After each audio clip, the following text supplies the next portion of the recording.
I think you said something about how you guys would keep it open-ended, how your approach wasn't, well, I'm the villain, I'm the hero, I'm going to leave it loose. Did you guys ever do improvisation either together, or did you work on scenes alone by yourself to kind of get through that work?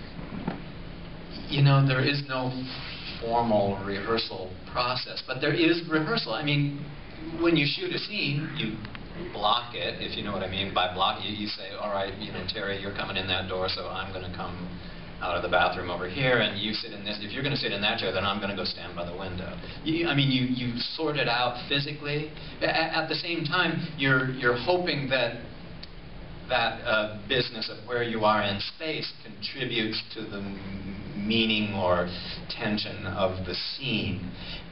And then what I like about being a guest star is they'll always shoot you last.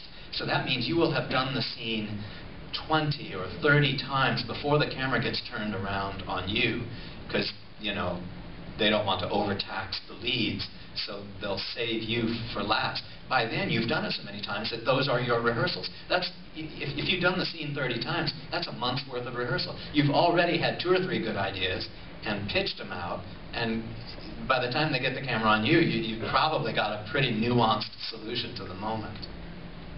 So you do rehearse in a way. And of course there's some play on the set of messing around, and you think, oh, this stinks, you know, let's crank it up. What if you did something completely different, and I'll laugh at you here, and that will drive you insane, and then you can attack me. I mean, you play with stuff. So I wanted to just ask you a little bit about Dr. Linus, your episode from this past season. You're literally digging your own grave in one scene, and I thought it was brilliantly done. And then you go and Alana forgives you. And I thought that that was one of the most powerful moments for Ben's character. And you could just talk a little bit about what it's like to go from digging your own grave to suddenly being forgiven. Well, my character Benjamin found himself in some situations. And he's such a jumble of things, and he has faced down death many times. He's not a cowardly man. I don't know what to say. Those were hot, long days, digging the grave in the hot sun. It was like digging a grave in the hot sun. And if you recall the instrument that they gave me to do the digging with, it was a pathetic shovel, and made of a big piece of super heavy bamboo.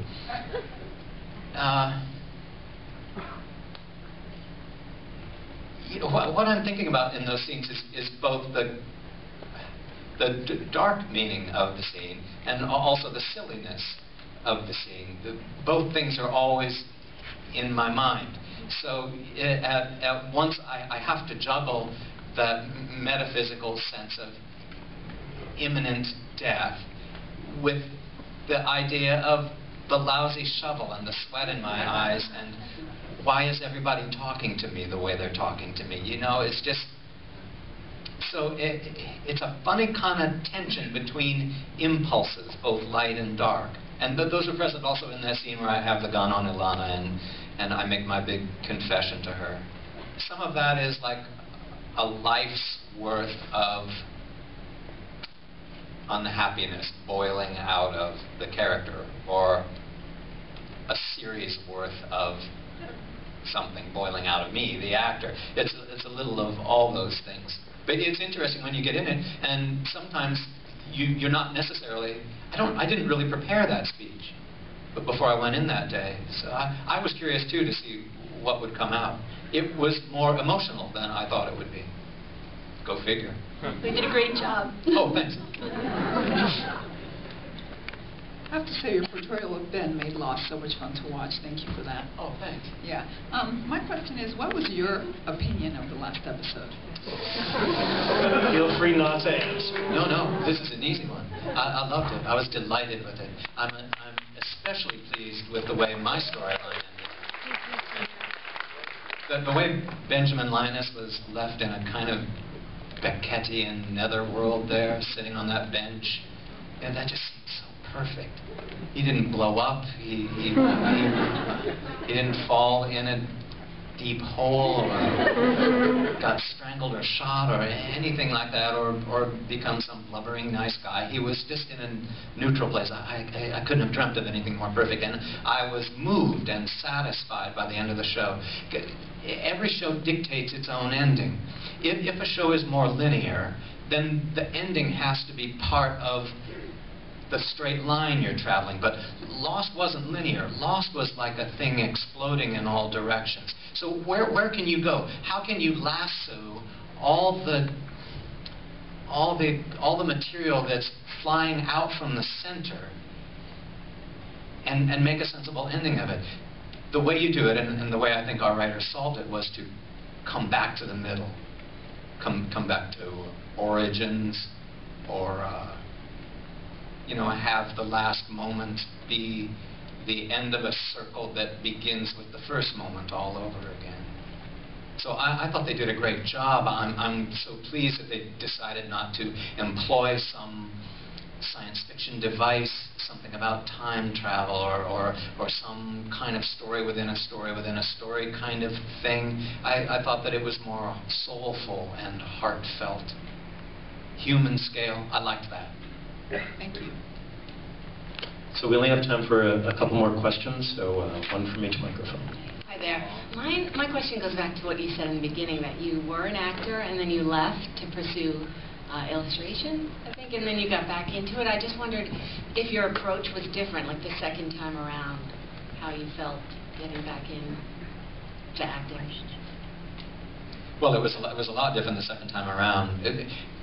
When I graduated from college, I moved to New York City from my small town, Iowa, beginnings, and it might not have been the best idea. It kind of knocked the wind out of me. And by the time I figured out how to feed myself and have a roof over my head, I had let go of my dream. That was a mistake. But then later, in my middle 30s, when I decided that I wanted to be an actor, it occurred to me that the idea that that was my calling, I was so convinced of that, I had the conviction of that, that I didn't feel apologetic about it anymore. And so the difference was, well, I had lived a little, you know, but the difference was, too, that I wasn't going to let anybody tell me that I couldn't, and I wasn't going to apologize for it. And you can applaud. And last question. Hi, thank you for coming tonight. My question kind of piggybacks on the previous question about improvisational work. I'm not sure, have you ever given any thought to maybe taking on a show like Curb Your Enthusiasm, something like that, where it's really unscripted and it just really plot outlines? Like more, because Lost is a scripted show, but Curb Your Enthusiasm goes on outlines. Would you consider something like that?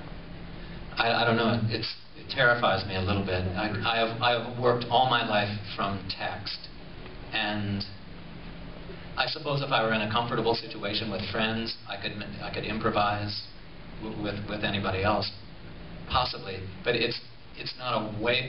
I never think of it as an end unto itself. I know it's a tool that you solve certain dramatic problems with, but it makes me nervous, and somebody would have to show me how fun it could be, I guess.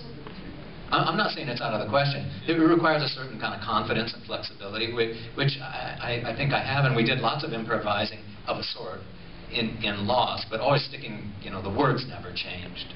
I see. And just like one side question to that, do you like staying with a character for a long time, like in a TV show, or would you like to, for instance, take on a character in a film and then move on and go to another character? To the extent that an actor wants to live other lives fictionally, it's more fun the more of them you can do, I think. But it's great to have the license to play a character for a long time, because you can really settle in, and you can stop having to prove yourself to the powers that be or to the audience. Once you know that you're fully accepted, then you can dig in, stop worrying about keeping your job, and start really playing around with it. And that's a lot of fun.